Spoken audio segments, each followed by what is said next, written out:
Mesdames et messieurs, on se lève pour accueillir le président Maurice Kamto qui fait son entrée ici.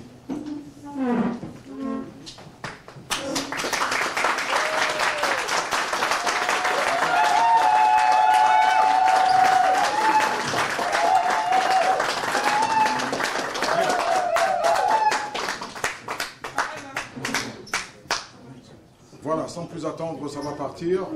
Le professeur et le président élu en dehors de toute fraude électorale, Maurice Kamto, va s'adresser à nous et après quelques minutes, nous aurons le droit, nous, quand je dis nous, les journalistes uniquement, auront le droit de poser des questions à Monsieur le Président. Monsieur le Président. Merci. Je voudrais une fois de plus vous remercier chaleureusement pour avoir fait de Washington, le 9 février 2020, le point de focalisation de l'actualité et de l'événement politique du Cameroun. Ça n'est pas courant qu'un dirigeant politique puisse rencontrer un tel accueil de ses compatriotes. Ça n'est pas courant que l'on puisse sentir une telle chaleur. Et je voudrais ici dire combien nous sommes reconnaissants à la fois aux organisateurs et à nos compatriotes qui ont fait le déplacement parfois sur de longues distances pour être présents hier. Ma présence ici aux États-Unis, je vous l'ai déjà indiqué, notre présence, parce que je ne suis pas seul. Je vois là mon frère et ami, M. Christian Penda Ekoka.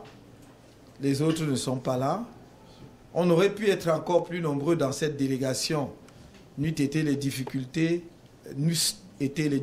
d'obtention de visa pour certains membres de notre délégation qui sont restés en Europe. Je pense en particulier à Sa Majesté Bilo Aefa, à Maître Mispa Awassoum, qui est la présidente des femmes du MRC, qui n'ont pas pu obtenir leur visa. Donc, n'eussent été ces difficultés, ils auraient été ici avec nous. Nous avons voulu montrer, lors de notre présence ici, qui est la dernière étape de la tournée que nous avons engagée par Paris, un visage d'un Cameroun uni dans sa diversité, qui est la vision que nous avons pour notre pays. Un Cameroun rassemblé autour de l'idée que nous voulons bâtir une république nouvelle, une nation nouvelle, prospère, mais dans l'idée que la prospérité collective doit être partagée. Donc je suis venu ici, nous sommes venus, disais-je, d'une part, pour exprimer à votre endroit notre gratitude pour le travail extraordinaire que vous avez fait. À partir de 2018 déjà, par votre intérêt pour la campagne électorale présidentielle, mais surtout après, pendant les 9 mois de notre détention. Vous avez montré que la diaspora camerounaise n'est pas ce conglomérat de gens désintéressés de ce qui arrive à leur pays ou qui se positionnent comme je ne sais quelle sorte d'adversaire, voire d'ennemi par rapport à ceux qui ont en charge la conduite des affaires du Cameroun, mais qu'il s'agit d'une diaspora désormais, je ne dirais pas consciente, vous n'avez jamais été inconscient, mais une diaspora déterminée à apporter sa contribution, et toute sa contribution à la construction du Cameroun nouveau pour lequel nous travaillons et pour lequel nous devons continuer à travailler ensemble. Donc, vous remercier, mais aussi saisir cette occasion pour rencontrer là où c'est possible les dirigeants des pays qui vous accueillent, avec pour souci majeur de leur exposer de vive voix la situation de notre pays, qui n'est pas une situation, oh loin s'en faut, réluisante.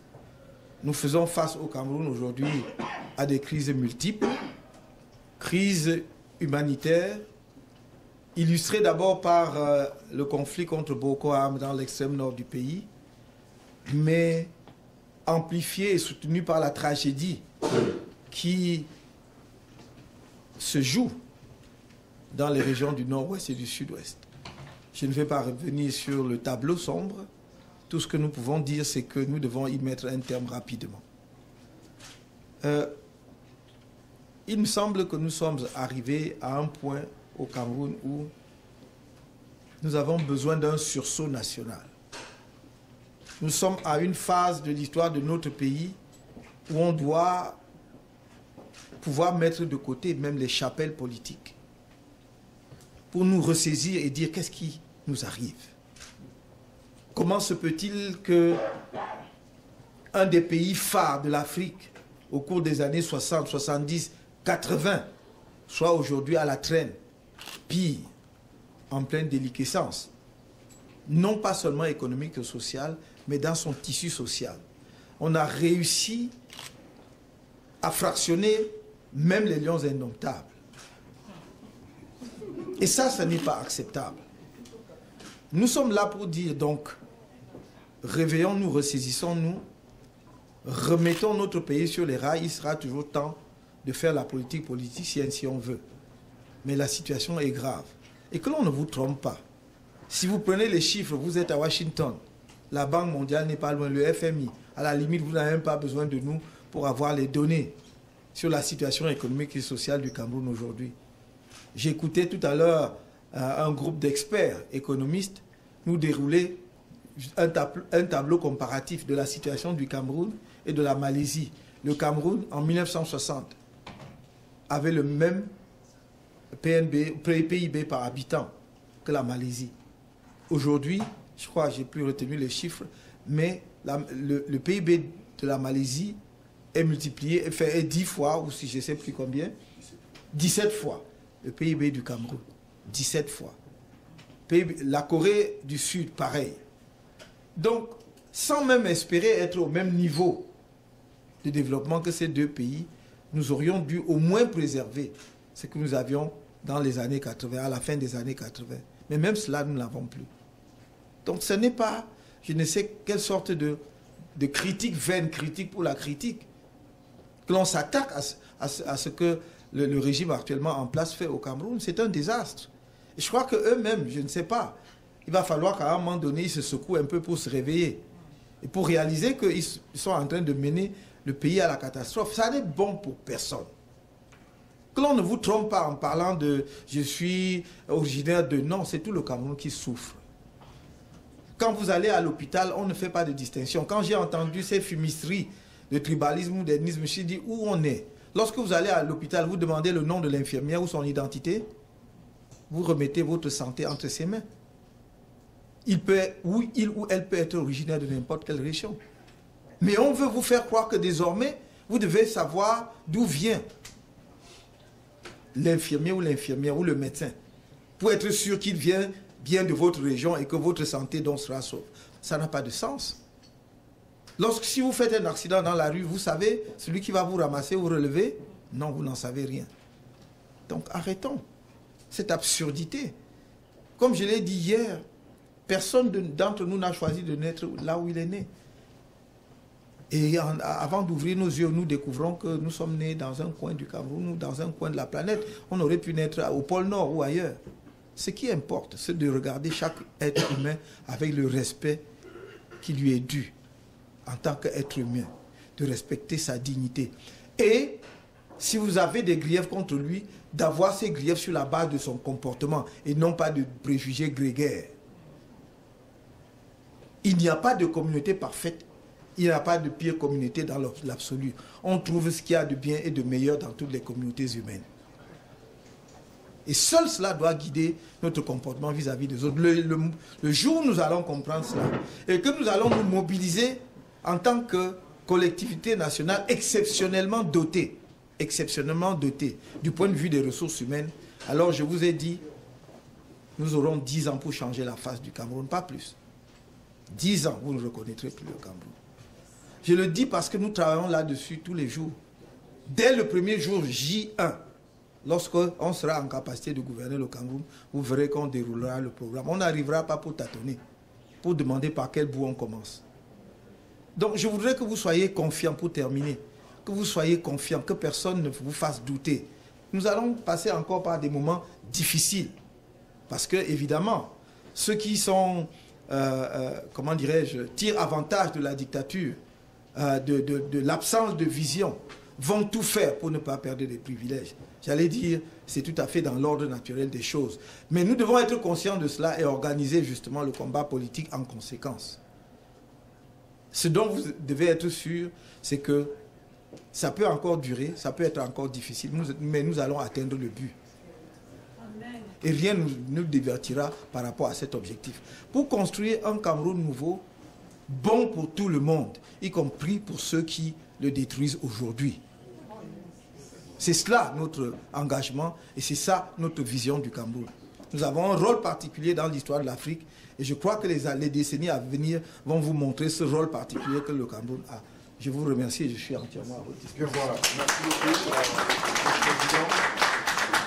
On va... le micro. Okay, we caution, we show hand. I will take the mic and go around.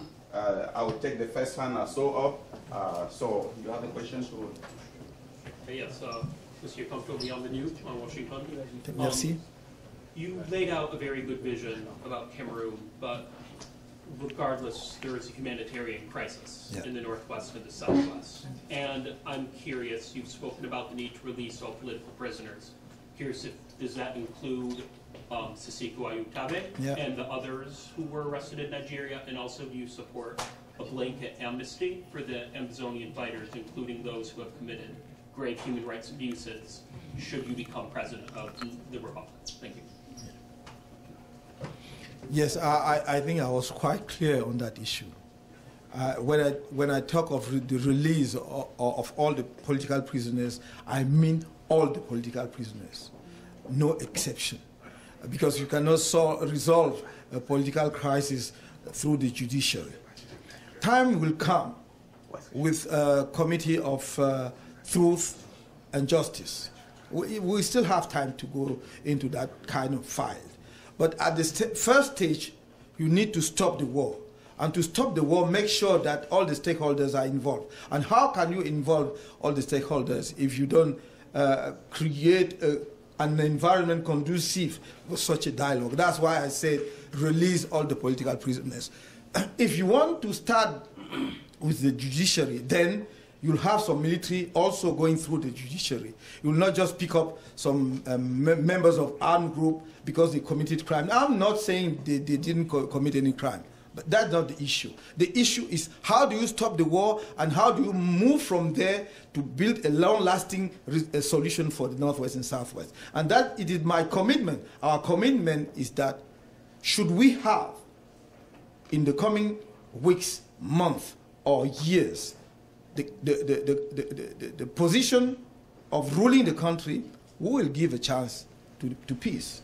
And for me, releasing all the political prisoners is giving them the chance to go and see their families. Some of them do not have any family anymore. You are aware probably that many villages, between 200 and more, were razed, burned down to ashes. You need these people to go back to their villages and see if they still have their grandparents and so on. They are human beings. And let them make consultation among themselves, have a position, designate their own representative for an inclusive dialogue. And we will see that if we put our minds and our heart together, we'll come out with long-lasting solution. That's why we say release all the political prisoners, including Ayutabe, Sisiku, and the others. Okay, thank you very much. Please, whenever you take the microphone, give your name and your newspaper. Okay, that was Max Boni, the first one. The second one here. Okay. Only journalists, please. Only journalists. Good evening, Professor. Good evening. My name is Samuel Omwenga. I'm with Afrique Today TV. First, if I may remove my journalist hat and make a comment just as an individual, it's a personal opinion. I think you join a very special class of people among those who have struggled to pray to bring independence in their respective countries, in Africa especially. Many have actually paid very dearly, some with their lives, some like you with incarceration, but that's a badge of honor you should wear and take it to the logical conclusion as many of those who survived all those ordeals were able to. Thank you. Now, to ask my question is relating to your boycott of elections, and that is something which is historically, those who have studied, followed what that is and what it entails. Generally, there are two purposes known for a boycott. Yeah. I'm not going to ask you to identify which one of the two purposes, but the question I'll ask is, to what extent you believe this will bring about a different outcome than has been in almost all of the other cases historically that it has been tried and not succeeded. Second question related to that, and to the extent you can share, do you have a plan B if indeed the objectives you intended to obtain with the boycott are not realized? And the last question I'll ask is, there has been a tendency in Africa that we know. I'm from Kenya. I can speak from experience from Kenya and other countries that we know. Leaders who have been in power, once they've tested it, don't want to leave. It's a very known fact. But we have seen an emerging trend whereby those who cannot withstand the pressure anymore, either they've given up and said, okay, you can have some multi-party system, give power here and there. And most recently, those who really don't want to leave are really trying a very peculiar way to stay in power, and that is to share power among with those who are in opposition, but still remain controlling. To what extent is that an issue that you're looking at, and what are you going to do to address that? Thank you so very much. I will start with the last question, and then I used to tell my friends, if we succeed in getting into power, my commitment is that we should have limited mandate. If for any reasons you realize that I forgot my commitment, please recall me that it's time to leave. Because, no, seriously speaking, I thought I would have. I wish I had my liberty to enjoy the rest of my life with my family, going tour around the world, or maybe in Caribbean Sea or whatsoever, and do something. I liked, by the way, I like poetry, but I would like to have more time to, No, I don't see myself hanging to power. To prove what? You just take your own share, make your own small contribution, and realize that you are only a human being, and that if they give you 10 lives, still you need more time to develop a country, and you will never achieve or finish the work for the development of a country. Look at the U.S. They are still making effort here and there, developing this and that. Why should African leaders think that they are the only one who are able to run the country and construct roads, railways? Just start. If I reach the power, and I can lay down solid institutions, and I can, put down the basics of a solid state, then I've achieved my goal. Let the youngster or the young people continue with that. So there's no need for me to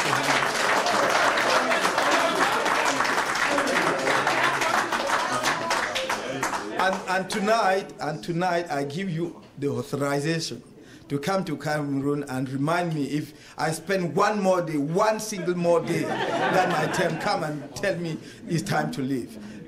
I'll remember that. Yeah, absolutely. So, what about the boycott of elections and the outcome? The question was not, the issue is not our fate, but the fate of Cameroon and Cameroonian people. And the question before us was, what is the right decision to be taken at this time? Do we go to elections or not? What will be the meaning to go to elections? And the answer was clearly, you should not go to elections for the obvious reasons that we have been advocating for bringing peace back to the Northwest and Southwest.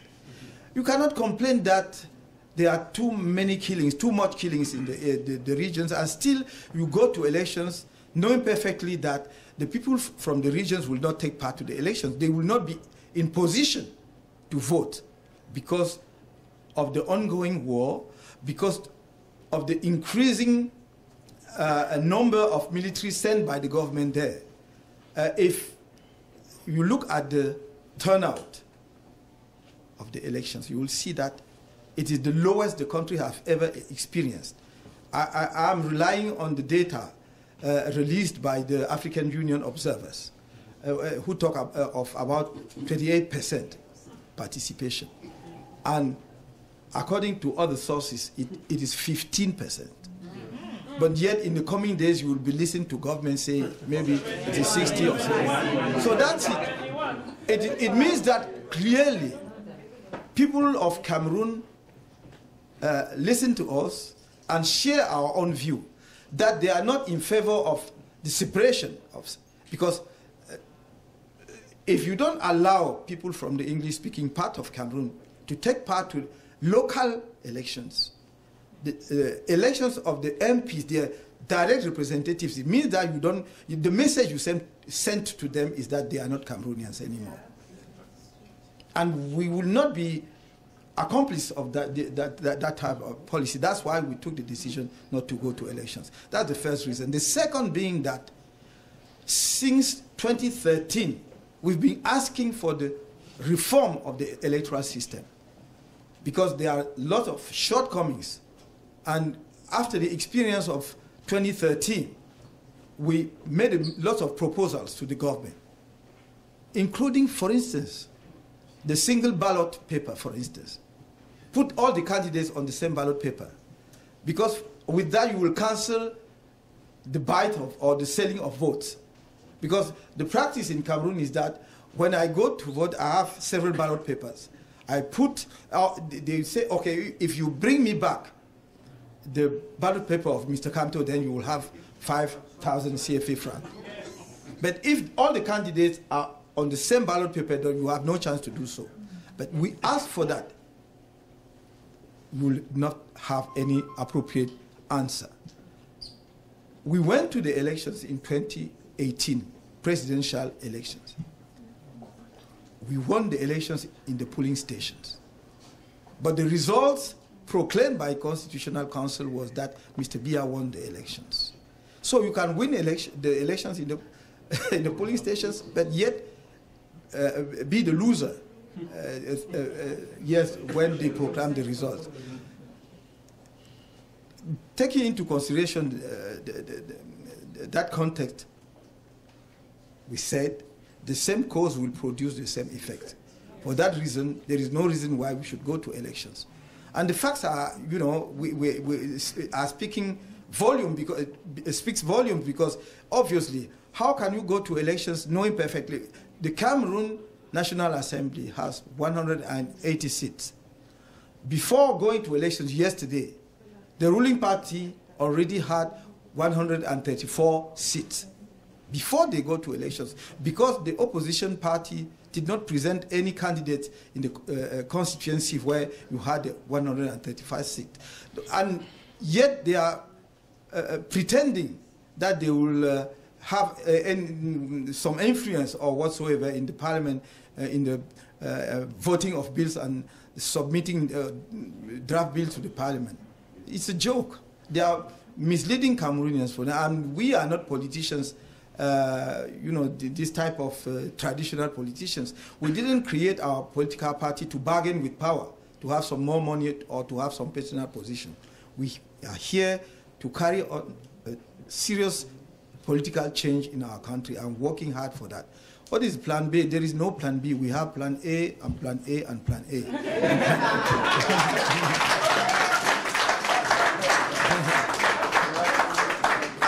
and plan A and plan A and plan A is that we'll do whatever it takes to make sure that there is a reform of electoral code and we go to new elections. And we are very confident that we will win the election, whether you call it tonight or tomorrow. We are ready.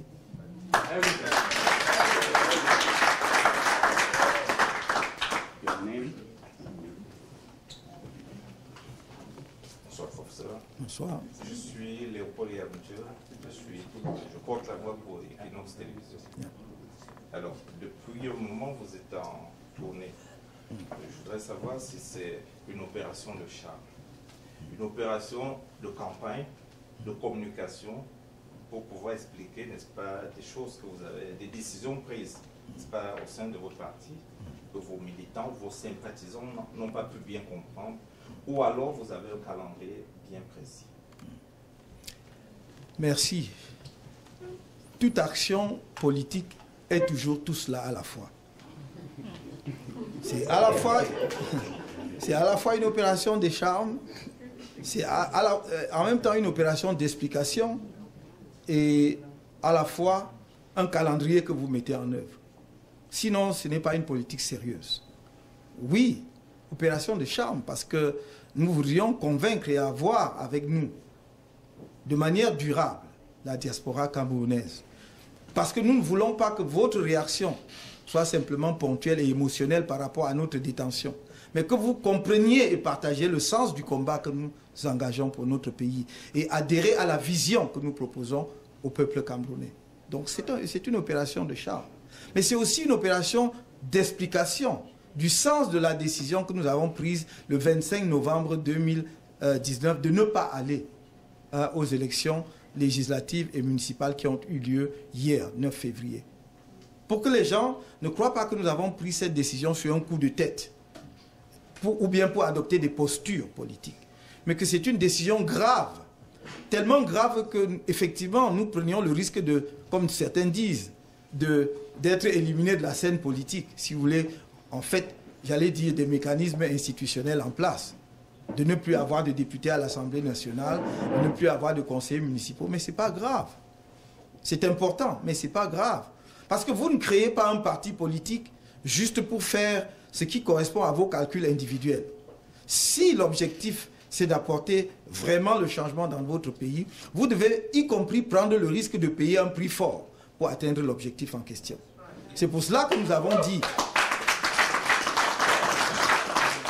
C'est pour cela que nous avons dit, nous n'avons pas créé le MRC pour avoir donné quelques positions politiques à nos camarades, pour qu'ils deviennent députés ou maires.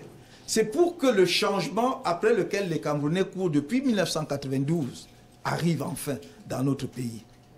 Que voulez-vous que je vous dise, si je vais vous donner quelques chiffres? Je vous ai dit que le produit intérieur brut du Cameroun était de 1800 $ des États-Unis en 1985. Il est de 1500 $ en 2020. Est-ce que vous m'avez entendu? 1800 $ en 1985. Il est de 1500 $ en 2020. Cela veut dire qu'il y a un décrochage, une perte de 300 $, mais c'est pas tout. Parce que même si nous avions 1800 $ en 1985 et 1800 $ en 2020, ce serait toujours terrible. Parce qu'il y a ce qu'on appelle le pouvoir d'achat, le renchérissement des coûts des biens, etc., etc., le niveau de vie. Donc, si vous gardez les mêmes revenus pendant 20 ou 30 ans, vous perdez votre pouvoir d'achat. C'est clair. Mais nous n'avons même pas gardé cela. Donc c'est pour cela que la pauvreté croît de manière exponentielle au Cameroun. Est-ce que c'est moi qui donne ça? Ce sont les chiffres de la Banque mondiale. Donc je voudrais que vous compreniez que ce que nous disons, nous ne décrivons pas un Cameroun qui est abstrait. C'est un Cameroun réel. Vous voyez les vidéos, les réseaux sociaux ont ceci de formidable qu'on vous y insulte beaucoup. Mais cela vous apporte aussi de l'information. Et vous pouvez voir des images des ministres de la République avec de très beaux gandouras qui s'assoient dans une salle de classe qui est faite de branchage pour faire campagne. Ça, je n'invente pas, ce sont des réalités. Donc quand je dis que notre pays n'est pas dans un bon état, ce n'est pas des postures. Je voulais donc venir sensibiliser mes compatriotes de la diaspora sur cette situation. Qu'aujourd'hui au Cameroun, vous avez plus de chances, toutes les chances de trouver la mort à l'hôpital que de rester chez vous. Ça, c'est factuel, ce sont des faits. Et donc, je voudrais que, en tant que pays, en tant que peuple d'une même nation, nous nous ressaisissions un peu. Nous nous ressaisissions dans beaucoup de domaines. Le combat que nous menons, si on accède au pouvoir, ça va être même déjà de rétablir le Cameroun dans la situation où il était en 1982. Est-ce que vous comprenez ce que je vous dis? Donc ça veut dire qu'il y a 40 ans de perdu. Il y a une génération, 40 ans, une génération et demie. Parce que une génération, c'est entre 25 et 30 ans. Et vous parlons de 40 ans. Donc ça, ce sont des faits. Je voudrais que quand nous parlions de Cameroun, nous soyons factuels. C'est pour cela que je vous ai dit, les insultes me laissent indifférent. Je m'en fous. Si vous donnez pour profession pour cela, c'est votre problème. Vous venez même, je vous finance pour que vous m'insultiez, mais ça ne va pas changer les faits. Ça ne va pas changer les faits. Ça ne va pas changer les faits. Allons, réglons les problèmes de notre pays. Voilà, merci. Voilà, je vous remercie. Une dernière question, parce que nous allons passer à la seconde phase de la soirée. Bonsoir, Président. Bonsoir. Je voudrais saisir cette occasion aussi pour dire bonjour à la délégation qui vous accompagne et puis principalement à M. Kenneth Boka. Je suis Dr. Acheville et j'interviens comme consultant à Média 2 Africa. J'ai deux questions à votre intention. La première question, je veux partir de vos analyses, de vos positions. Vous avez dit à plusieurs reprises que vous êtes un homme de dialogue, que vous souhaitez avoir un dialogue inclusif. Vous avez dit à plusieurs reprises que toute guerre s'achève autour d'une table, c'est-à-dire dans le cadre des négociations d'un dialogue. Ce qui suppose des concessions et des compromis de part et d'autre. Dans le contexte du Cameroun actuel, que ce soit politique, que ce soit social, quel est le compromis, quelle est la concession que vous êtes disposé à faire? Pour être plus concret, dans des pays comme le Kenya, dans des situations exactement comme celles que nous vivons au Cameroun, on est passé par ce qu'on a appelé le gouvernement de coalition. Est-ce que le président Kamto, avec toute sa coalition, serait prêt à entrer dans un gouvernement de transition, pas de coalition, un gouvernement de transition qui impliquerait toutes les composantes politiques et sociales du Cameroun, ne serait que pour abréger la souffrance des Camerounais et fixer ce jour J pour le décollage du Cameroun? Ça, c'est ma première question. Ma deuxième question va aller au global, à l'international. Et je sais que vous êtes bien à l'aise là-dessus. Quand on a compris et a étudié tous les discours sur la promotion de la démocratie par la communauté internationale, la question qu'on se pose quand on voit nos différents pays, c'est de savoir si nous sommes concernés par ce discours sur la promotion de la démocratie. Parce que quand nous voyons des exemples, prenons seulement l'Afrique centrale que nous tous nous connaissons bien, on a l'impression que c'est des petits îlots confiés à la dictateur qui ont le droit de vie et de mort sur leur population. On a plutôt l'impression d'être sceptique sur l'apport réel et la volonté réelle des puissances occidentales de promouvoir la démocratie dans nos pays. La question que je me pose, professeur, c'est de savoir, dans la situation actuelle, où tous les vrais opposants qui ont gagné les élections dans leur pays, je pense seulement le cas du Gabon, malgré tous les efforts que vous avez faits sur le plan international, c'est la situation, c'est la situation, rien n'a changé. Qu'est-ce que vous pouvez nous dire? Est-ce que nous, la jeunesse camerounaise, la jeunesse africaine, doit continuer à croire à cette communauté internationale? Je vous remercie. Merci. D'abord, la démocratie n'est pas l'affaire de la communauté internationale. C'est d'abord l'affaire des peuples. Vous ne faites pas la démocratie pour plaire à la communauté internationale. Vous ne respectez pas les droits de l'homme pour plaire à la communauté internationale.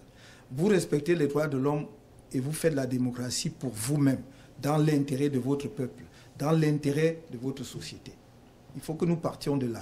La communauté internationale n'intervient que pour vous accompagner. Du reste, la plupart du temps, c'est nous qui allons solliciter la communauté internationale. Je n'ai donc pas à mettre la communauté internationale en défi ou à lancer une suspicion.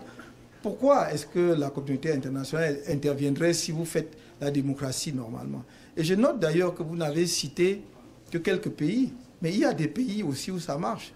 Je vous signale que le Ghana en est à sa quatrième élection, enfin alternance, n'est-ce pas, avec des présidents de la République qui n'ont fait qu'un mandat et ont perdu les élections face à leurs adversaires et ont transmis le pouvoir. Au Ghana, il y a 3 anciens présidents vivants qui rendent visite au président en fonction, au palais, pour discuter avec lui de la bonne marche des affaires de leur pays. Oui, mettons souvent cela aussi en valeur, pour que l'on ne croit pas qu'en Afrique, il n'y a que le désastre, et que, justement, nous gagnerions aussi à nous inspirer de ce qui marche bien en Afrique. Je ne dis pas que le Ghana est un paradis, mais ça nous, au moins de ce point de vue, c'est exemplaire. Le Botswana est là, qui marche bien, à la fois sur le terrain de la démocratie et sur le terrain du développement économique. Ce n'est pas un pays d'un autre continent ou d'une autre planète, c'est en Afrique. Ils ont infiniment moins de ressources que nous. Mais regardez le résultat de l'utilisation de leurs ressources en termes du niveau de développement. J'ai été dans ce pays, croyez-moi, ça n'a rien à voir avec le nôtre. Donc je veux dire, il faut qu'on comprenne très bien que ce sont les hommes qui font la démocratie comme le développement. Et cela part de la volonté et de la vision des dirigeants. Ce n'est pas quelque chose qui arrive comme cela. Si vous n'avez pas justement ce souci de votre pays et l'envie, quelque chose que vous portez en vous de voir votre pays être un pays bien, où il fait bon vivre, vous n'allez rien faire. Maintenant, vous me dites, donc j'espère que j'ai répondu, j'ai commencé par la deuxième question. La première, c'est est-ce que je suis prêt à entrer dans un gouvernement de coalition, de transition. Pour moi, ça c'est une question théorique. C'est une conjecture. Parce que vous ne m'avez pas donné tout le contour de votre gouvernement de transition. Vous savez, chez moi, on dit qu'on achète... Oui. On n'achète pas la poule dans le sac. Je vois. Quelle est sa configuration? Quelle est sa mission? C'est pour faire quoi? Dans quelle durée et quoi? Donc on verra. Maintenant, si vous dites le gouvernement de transition, est-ce que vous avez déjà vu que ceux qui sont en place, dans le régime en place, le pouvoir en place, a déjà fait la moindre... Est-ce que ça lui traverse même l'esprit? Vous voulez faire votre gouvernement avec qui? Donc vous faites de la spéculation et des conjectures. Est-ce que vous avez déjà appris qu'ils ont tenté d'approcher qui que ce soit avant que l'on ne refuse? Ils ont seulement construit un mensonge, une idée farfelue en disant que j'ai écrit pour demander qu'on me libère. Mais depuis que j'ai dit que je n'ai jamais fait quelques démarches, est-ce que quelqu'un a démenti? Non. Alors pourquoi est-ce qu'on passe le temps à construire les mensonges? Donc vraiment, quand vous serez clair sur votre gouvernement, là on en reparle.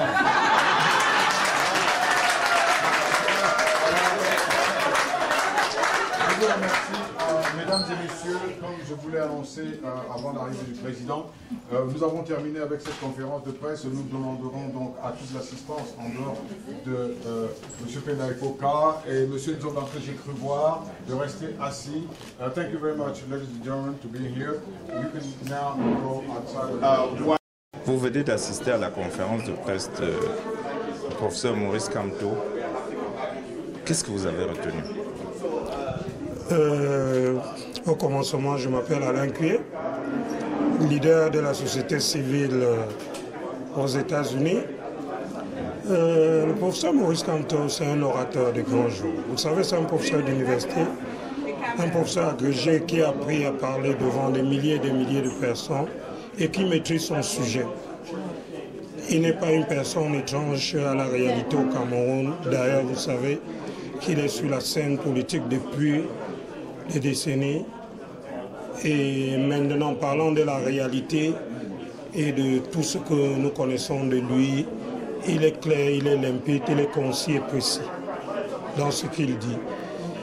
Je suis émerveillé par son discours, je l'ai été et je continue à l'être. Le franc-parler et la façon d'aborder les choses. Il aborde les choses de façon directe parce qu'il a touché la réalité du doigt. Merci. Qu'est-ce que vous avez retenu? Ce que j'ai retenu, c'est quelque chose que je connais. Je suis économètre de formation monétariste.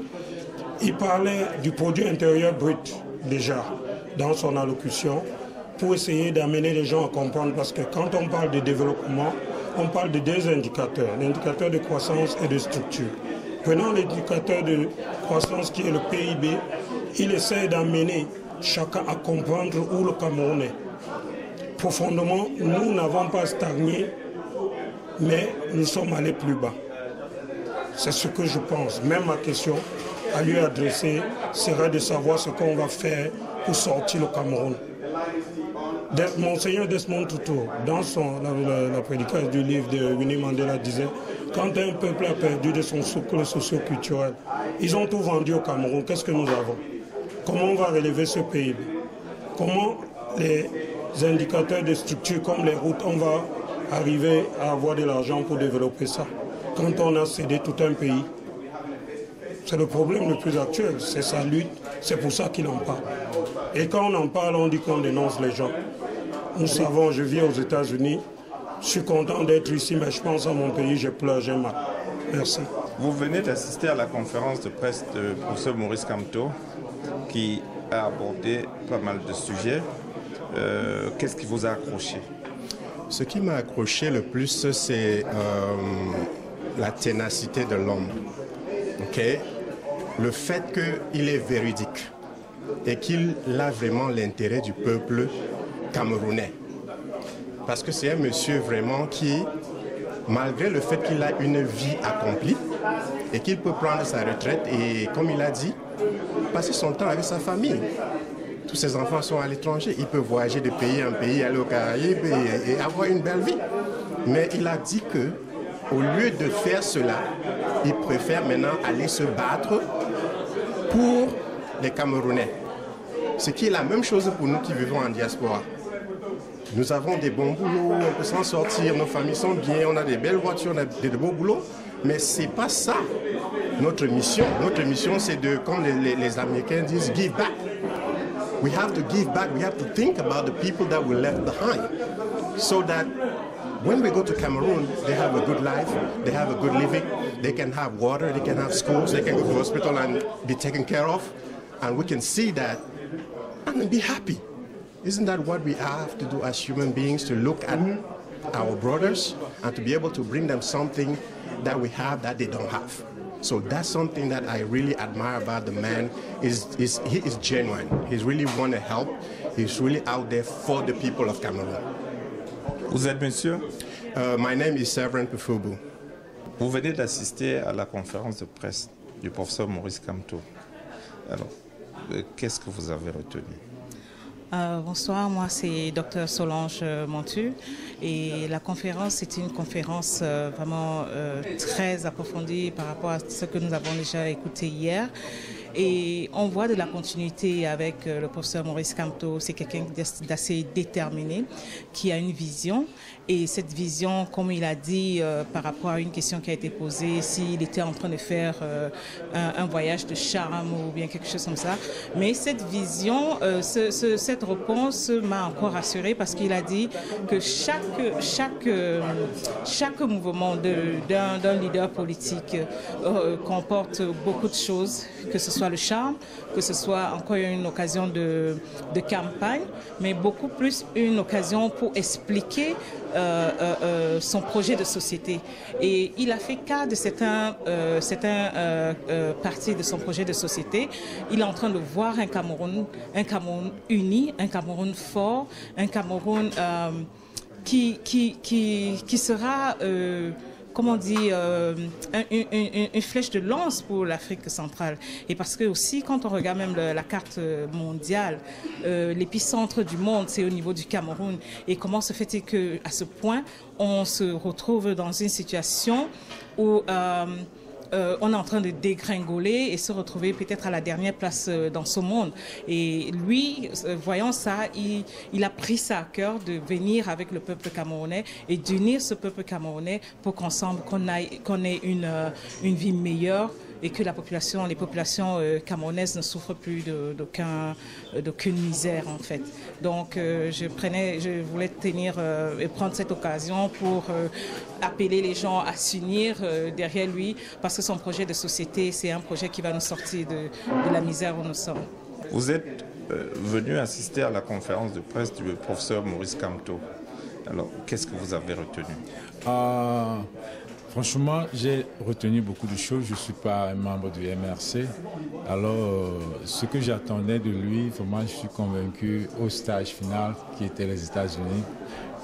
Alors, je vois un homme qui est vraiment aligné, qui est vraiment très droit. Et j'ai cru à son idéologie. Et l'une de ses idéologies la double nationalité, qui était vraiment mon point, mon problème, qui m'a fait vraiment m'aligner dans ce combat. Et pour cela, je pense que c'est ce que je suis. Il a accepté que s'il prend le pouvoir, il pourra vraiment régler le problème de la diaspora, qui est vraiment la double nationalité, qui est vraiment... Parce qu'en tant que... Je vis en Californie et j'ai acquis beaucoup d'expérience. Je suis dans la médecine, dans le sport et puis... j'ai beaucoup d'expérience, beaucoup de choses à faire pour ce Cameroun, donc je n'ai pas la possibilité de le faire. Je pense qu'avec la double nationalité, je pense qu'on aura tous les Camerounais de la diaspora auront la possibilité de rentrer au pays. Bien, c'est professeur Wele. Je crois qu'il a dit l'essentiel. Le Cameroun est malade, c'est un grand malade, il faut le soigner. Cela demande la contribution de tous les Camerounais. Il demande que nous mettions nos passions à côté pour sauver ce pays. Parce que le Cameroun devient une honte pour la communauté internationale. Il faudrait que nous dépassions les débats et que nous regardions comment résoudre le problème du Cameroun sur le plan social, politique et dans tous les sens. Parce que personne ne gagne dans ce climat de guerre où le sang coule en abondance. Il faudrait que la paix revienne au Cameroun, que l'économie revienne et puis que les Camerounais, n'est-ce pas, aient leur fierté d'antan. C'est ce que j'ai retenu, n'est-ce pas, de cette conférence. Merci beaucoup, professeur. Yes, so my name is Max Spohn. I am an analyst, and I've been following Cameroon for several years now. First of all, it's very welcome to have Professor Kamto here in the United States. It's much overdue that he is out of prison and that he is able to be a free citizen. Specifically, I was very impressed with the emphasis that he placed on the Anglophone population of Cameroon. I found it very telling that when he spoke about the election boycott, he did not speak about political happenings within Francophone Cameroon, but instead spoke about the need to ensure that the Anglophone minority feels that they are stakeholders in the government and that they feel a sense of legitimacy. And I have to say that I found that very welcoming.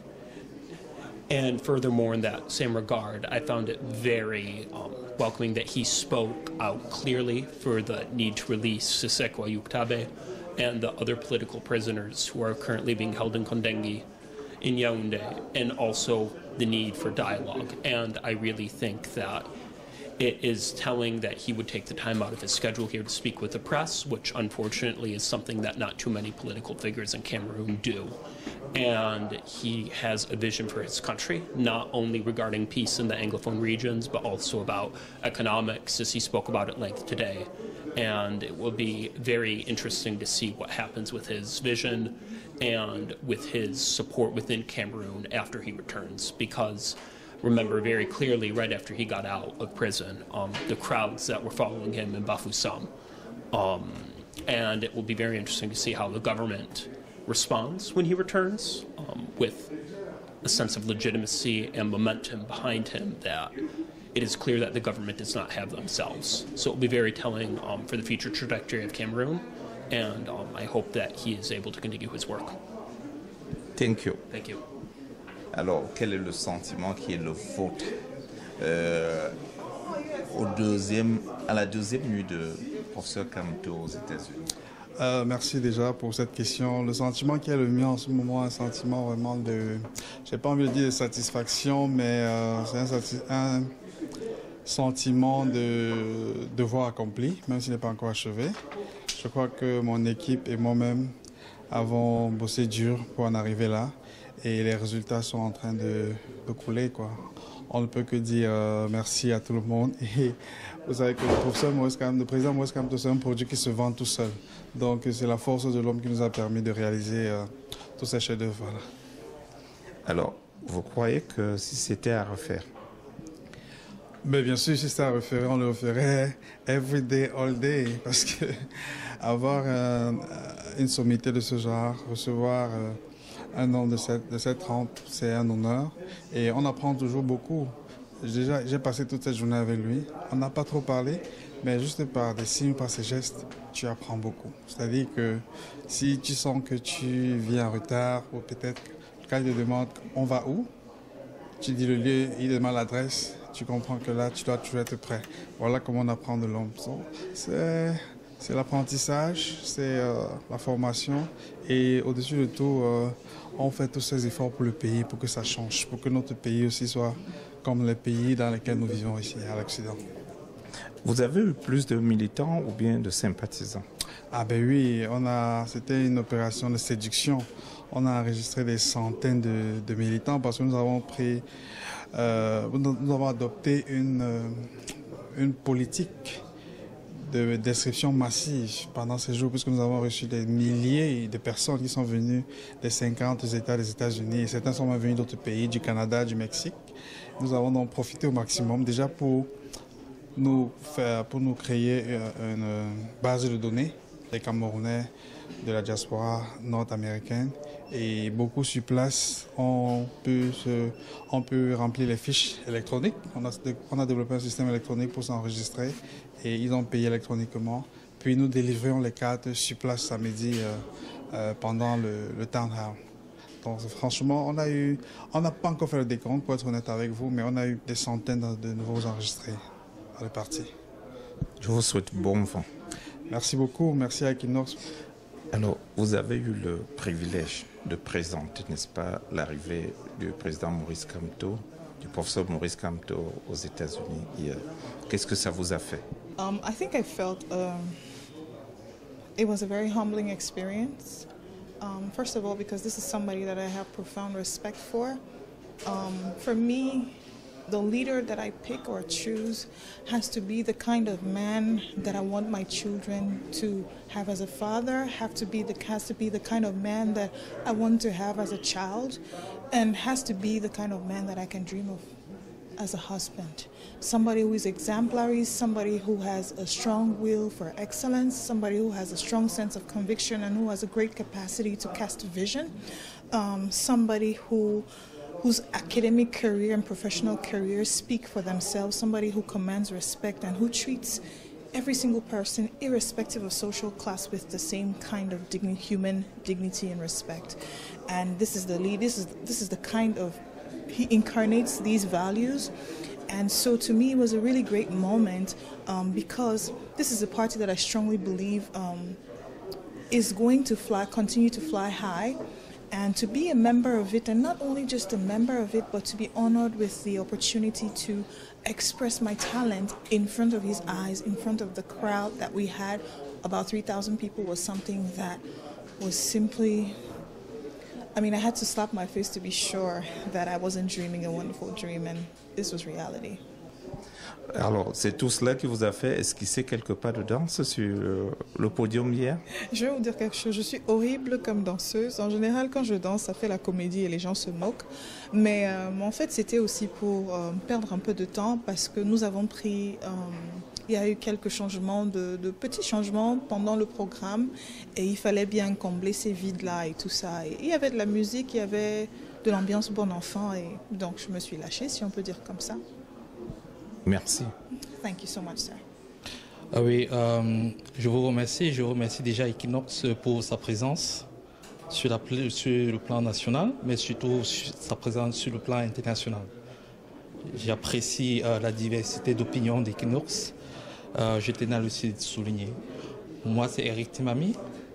Je suis le responsable de la commission finance de l'événement. Nous avons abattu avec mon équipe et avec toutes les autres commissions un travail énorme pour la réussite de cet événement.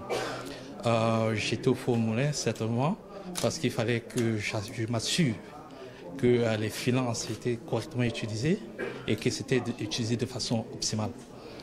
La réussite l'événement était une réussite exceptionnelle. C'était du jamais vu. Toutes les ressources américaines ont été mobilisées, les autorités officielles, les autorités de Washington, les autorités de Maryland, l'État de Maryland, les autorités policières, les autorités académiques. Et je peux en être fier et remercier comme ça toute l'équipe de l'organisation de cet événement, de la visite de Maurice Kamto au Cameroun, le président élu de la République du Cameroun.